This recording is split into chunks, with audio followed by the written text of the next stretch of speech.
the DJ booth, man. You got to teach me your ways, dog. Brother, I got you. Whatever you got. And you know what's crazy? You opening up for your girlfriend, bro, you'll be a fucking star. 10 minutes, hyping up the crowd. Oh my God. Come on now, you know I'm a hype man. You know I'm a hype man. He can get a rocket in there. So good. Have the Swifties bouncing off the walls before Tay gets out there. Speaking of Swifties, your brother did something nobody else in the world can do. He walked me right over. I got to shake her hand. Oh, nice. And you know, she was with Ice Spice. I was more on Ice Spice than I was on your woman, but thank you, brother. Gosh. I appreciate you very much. I was like, hey, awesome. Taylor, oh my God, Ice Spice. Hey, boo-boo, how you doing? Man, that was awesome. That was awesome. That was the Super Bowl I like to remember. No, man, I appreciate you saying that, man. You mentioned this already. You were on Inside the NFL, and you said if you played in the NFL, you'd be known as a Black Kelce. We're going to play this link for anybody that hasn't seen that clip yet. We thought this was one of the funniest things we've ever seen. Brandon, can we play the clip? Let's go, intern. This is what happens when you have interns that work for you. And you, wait. Yeah, I like no. Right. You couldn't. Shay, you're too big and too much of a target to play tight end, though. I am not. You know what they would call me? They would call me the Black Kelce. That was my man Ocho Cinco giving it back to you. A lot of people don't know this, that, you know, when I was coming up, football was my sport. Okay, so you played. Yeah, I was football all the way, and I was really good. I used to tell people Too Tall Jones was my father. And I really played, and I played a nose guard on defense, and I played tight end on offense. That's what I'm saying, baby. Yes. I knew you went tight end, man. And I used to bring the pain. Yeah. I can only imagine. All the kids in school, they used to talk trash. And, you know, this was like in the days where you could like rough people up and try to hurt them. Oh, yeah. I was that guy. It was encouraged. And then one day my junior year, I scored, and a little freaking dude hit me on the side of my knee, and I was out for about 8 weeks. So, you know, football was my thing. And then my father came in the house one day and smacked me in the back of the head with a paper. It was like, you need to fucking stop playing football and focus on basketball. Yeah. And when I opened up the paper, John Concac had just signed 15 for 3. Oh, wow. Yes. Yeah. So I'm like, first of all, who is John Concac? My dad was like, I got some tickets. We're going to go watch him. I was living in San Antonio at the time. So the Hawks were playing the Spurs. And no disrespect to John Concac. He was an NBA. He was a pro. He was a good player. But made a lot of money, it sounds like. Yeah, he made a lot of money. But I was doing the things that in high school like he was doing in the pros. And I was shit. If this dude's making 15 for 3, my dream was to make $8 million for 10 years. That's my whole dream coming out. I wanted to make $8 million for 10 years, and I had it all set up. I wanted a Mercedes Benz. I wanted a Jimmy Bronco. I wanted that was my whole thing. So I started playing basketball, but I used my football pain experience when I was playing basketball. Like when I turned with the elbows up, I'm trying to knock your teeth out your mouth. Oh yeah. So you know, people always go back to the Hacker Shack and they're like, "Oh, well, he got fouled a lot." I never felt it. That's because of my football prowess and my football experience. But I think if I would have stuck with football, I probably would have definitely made tight end. Like I hate when people look at me and be like, "Oh, you'll be a good offensive." I'm not a lineman. I'm a showman. In the 90s, for sure. You running up and down the floor. I can see it right now. If people that say that don't remember Orlando Shaq, right? Yeah, they don't remember him running the court like that. That's what they don't remember. Duh. We had a play in high school on the goal line, alley-oop on 3. Alley-oop on 3? I go 5 yards in and turn towards the corner, and you just fucking throw it up, and I would fucking go get it and snag it. I used to watch I'm about to go to Coach Reed right the fuck now. I used to watch Kellen Winslow. Senior and all those legends. guys. So you know, football was my sport. That's awesome. I believe it. Every time they ask me to do these rosters, build an NFL roster, who you picking? I'm picking Shaq every day of the week because you did play basketball like an NFL player. Like anybody that watched you play in the post is like, yeah, that dude could rush the passer, he could catch the ball, like he could do it all. I don't know, just put him out on the field. I ain't worried about it one bit. And I'm gonna send you a picture of me winning my first punt, pass, and kick contest. Yes, in Fort Monmouth, New Jersey. Man, please send that. Please send that. Did you have the whole outfit on? No, I just had like sweatpants and the T-shirt and everything, because the one Coach Reed has one out there where he's got the full Rams get up on. The helmet, the shoulder pads, oh man, it's hilarious. I saw that. Was that him when he was like 12? That was really him. Yes. That's him? Bigger than every kid out there. That wasn't him. Yes. Swear to God, he tells the story. I saw that clip the other day. I was like, who the fuck is that? He was dominating them little kids. Too funny, man. I have to ask you this right off the jump, big guy. Was it not allowed for you to go straight to the league? Or did you just want that college experience or that LSU experience? It was, but my father was so big on education. I got you. He was really big on education. I got you. He did a great job of teaching me horror stories. I always tell this story, and some people may take it the wrong way, but I really appreciate what he did. The day Lynn Bias passed away from coke, my father came in and touched me up very nice. And the message was, if I ever catch you doing drugs, I will fucking kill you. Wow. So I didn't know who Lynn Bias was, and he came in the house fucking crying, uniform tore off, and he's like, and he just fucking grabbed me. If I ever catch you with coke, I will fucking kill you. And in my mind, I was like, Dad, we drink Pepsi. He was like, no, seriously. I'm like 13 at the time, but he felt like that was his son. He felt like a guy that had it all, was going to be the number one pick, get drafted by the Boston Celtics, and he made a terrible mistake and he passed away. So I never did that.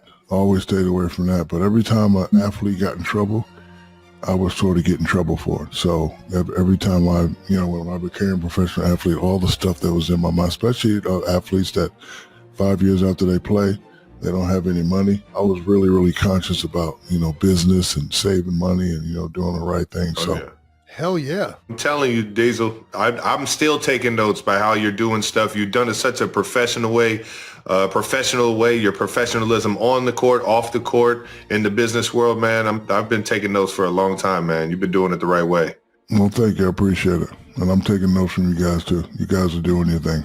Do you ever wonder what it would have been like playing in like today's NBA with all of the social media and the podcasts? And it's like, you were a larger than life NBA figure, not just as a player, but like, there's like major motion pictures coming out and like. What do you mean? Kazam? Are you fucking kidding me? This guy I was about to ask him why he stopped being in the acting world. Hey, second favorite genie. I'll give Robin Williams a nod. Robin Williams gets one, but Shaq is getting my second favorite genie ever. Yes. So I always tell athletes it's okay to be professional jealousy of somebody else. Like I'm jealous of you guys. You guys' podcast is fucking killing. He's making money in there. But instead of using that to create envy, I use that to create motivation. So to answer your question, if I was playing out, I'd be a trillionaire. No, I would, believe it. Because when I use social media, I said to myself, like when I first got on social media, I was showing off. And then my mother got on social media. She was so disappointed. She's like, baby, you don't have to show off your gold chains and your cars. So I had to figure out a way to use social media. So I use 60% to make you laugh, 30% to inspire you. Like if I see something inspirational or cool, I'll forward it. And then the last 10% is, hey, this is Shaq for beatbox. This is Shaq for Icy Hot. So I do it like that. I probably would have had the same method growing up, and I would have made so much money. And then I'm writing this shit down. I'm telling you, it's brilliant, man. Business mind. And then you got a lot of bums making a lot of money. And you guys know this, like if it's a tight end making a certain amount, he's making more than you and he did that, you're going to use that as motivation. Oh, this motherfucker had 12 touchdowns and he's making 100 million. You're going to go out and get 19 touchdowns and then just tell your agent, hey, go get me a new deal. So I would definitely love to play in this era. I would still bring the football pain. And I would be different. I'd be watching these podcasts and say, oh, Shaq couldn't play in this era. You're he couldn't guard the three. They're out of their minds. It would be simple. Man. As soon as Joker shoots a three, I'm going to run right past him and I'm going to post up in the lane for 100 seconds. So if you hit the three, good. But I know by the time we get the ball and throw it down, I'm definitely going to hit the two. Nice. I'm going to hit more twos than you hit threes. So I would probably only shoot a three like if we got up, but I would not go away from my strength. My strength is power and height, so I'm going to take the high percentage shots because if I'm averaging 30, it's an easy job for my agent. If I'm standing out there shooting threes and averaging 15, it's a tough job. But if I'm averaging 30, scoring a lot of points, and my agent can say, hey, Rudy Gobert got 250. Me and Shaq, we want 700. There we go. We want 700. I mean, if Rudy's getting 250, shit, that's what I'm saying. 10 times more dominant, so the numbers got to make sense.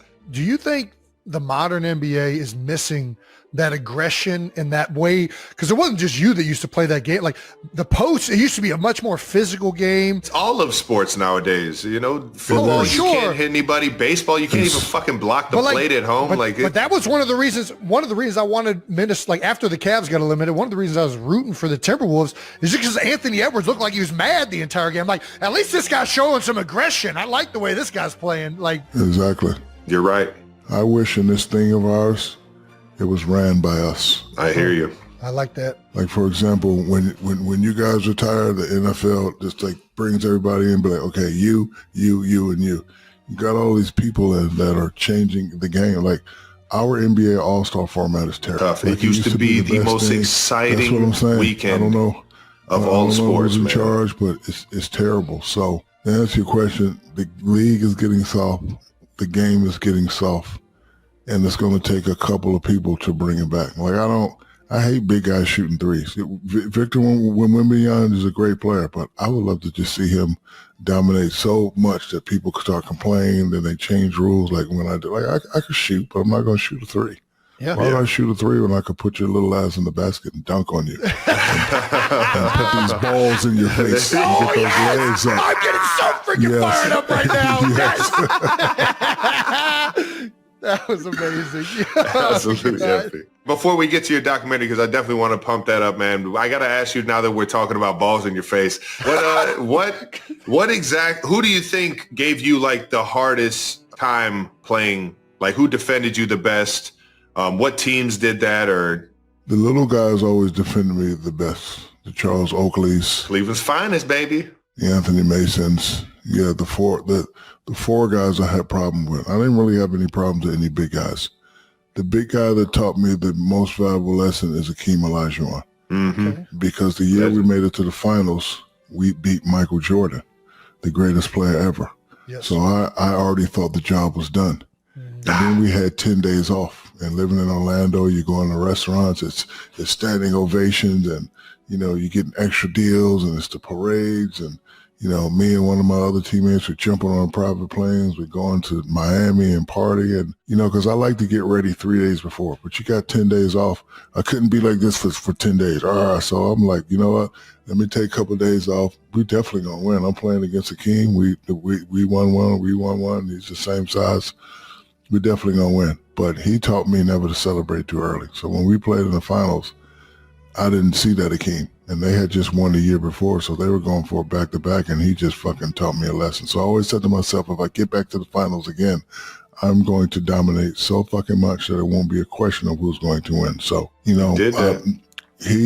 kind of got his way in that finals.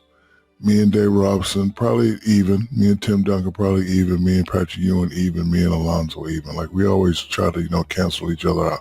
I couldn't stop them. They couldn't stop me. But the guys like Charles Oakley and fucking Karl Malone, the little guys that can get into your leverage underneath you. Yeah. Get leverage. Yeah, those are the ones that gave me problems.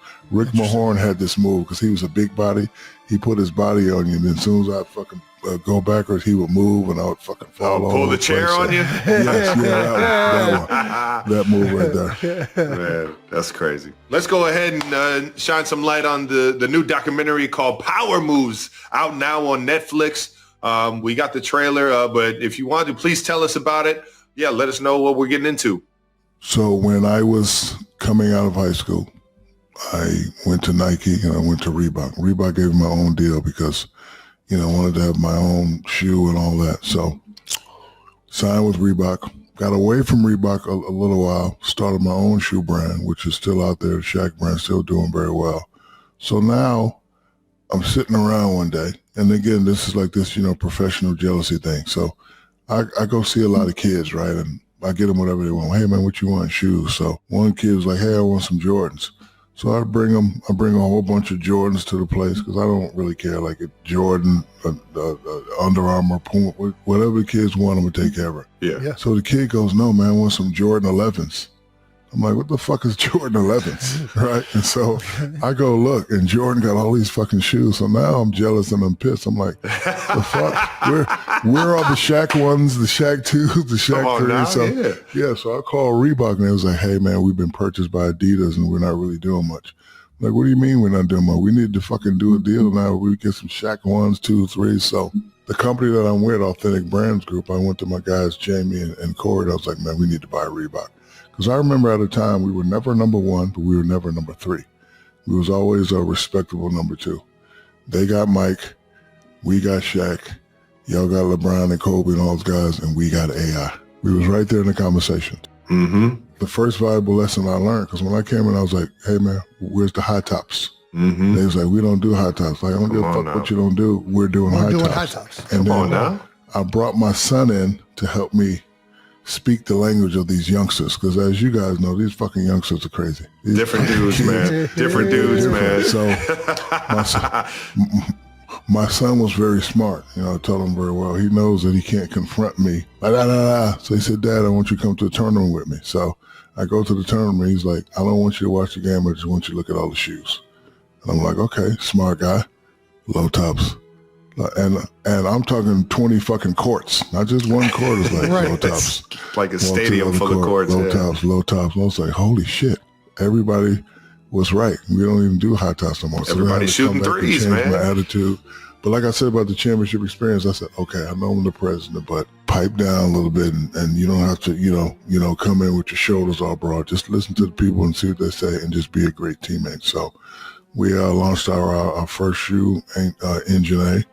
And the first signing I had to make was Angel Reese, because I know her. Oh, yeah. The LSU connection. That's right. She's the type that. So I went to her, I said, listen, I could do something nobody's going to do for you. What's that? So I can give you your own shoe.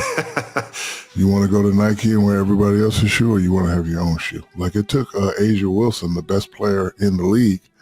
She's been in the league all night long, but she just now got her first shoe. I said, I can do that for you right away. So that was my first signing. We're going to go young. I signed a couple of young guys, and we're just going to, regrow the brand and, just keep, putting ourselves in position, because it's way too many shoe brands out there now. When I was coming up, it was Nike, Reebok, and maybe Converse, and maybe Puma. Now and I'll say this, not to interrupt you, Shaq, please do this and do it right, because not only there's so many shoe brands, they're all such shit. They're made so cheap. They don't feel good. Trav knows this. I've been complaining about cleats in the NFL for like the last, 10 years, Trav? Like, something has happened where I don't know if they've gone to cheaper materials or what's happened, but my feet doesn't feel right. It's definitely the materials. They're going for lighter materials. And you guys have a shoe deal? Trav does. I got an on the field deal, yeah.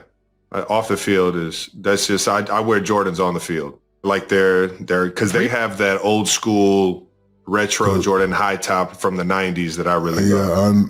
I don't know how long your deal is, but whenever y'all want to talk about Kelce cleats at Reebok, I could fucking walk you in. Hey, come on now, baby. Right now. Dog, you are getting me so excited. I'm serious. I could walk you in personally. I got the key card. We get the football pumps going, baby. Okay, well, so hey, whenever y'all want to talk business, let me know. Reebok was they were sponsors. People forget they were the NFL sponsor when I first got in the NFL. They did everything. So, like full, just all around work. Man, I ain't done everything. Come on now. There's no way. You know what? Yeah, they're in the way at some point. Some point, man. You know what it is? I love Fox. I absolutely love that. But I just want to. He works so much, and then I want to go here, I want to go there, and I can't do a lot of things because I got these commitments and schedule stuff. And I think at some point I have to look at time lived and time left.